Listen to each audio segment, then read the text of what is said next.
12 சீடர்களின் மரணம். சீமோன் பேதுரு நிரோவின் ஆட்சி காலத்தில் கிபி 66ஆம் ஆண்டு சிலுவையில் தலைகீழாக அறைந்து கொல்லப்பட்டார். அந்திரியா எக்ஸ் வடிவ சிலுவையில் கிபி 80ஆம் ஆண்டு அறைந்து கொல்லப்பட்டார். யாக்கோபு ஏரோது அரசன் ஆட்சி காலத்தில் கிபி 44ஆம் ஆண்டு வாளால் வெட்டி கொல்லப்பட்டார்.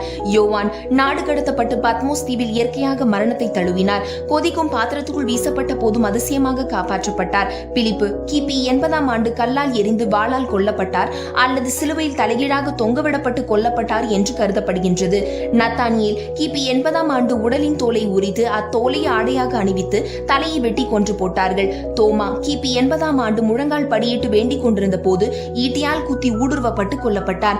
மத்தியு கிபி 60ஆம் ஆண்டு வாளால் குத்தி ஊடுருவப்பட்டு கொல்லப்பட்டார்.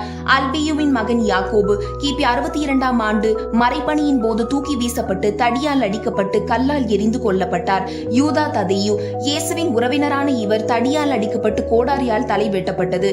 தீவிரவாதி எனப்படும் சீமோன் சிலுவையில் கொல்லப்பட்டார் எனவும் ரம்பத்தால் அறுத்து கொல்லப்பட்டார் எனவும் குறிப்புகள் காணப்படுகின்றது. மத்தியாஸ் கல்லால் எரிந்து கொல்லப்பட்டு தலை வெட்டி கொல்லப்பட்டார்கள்.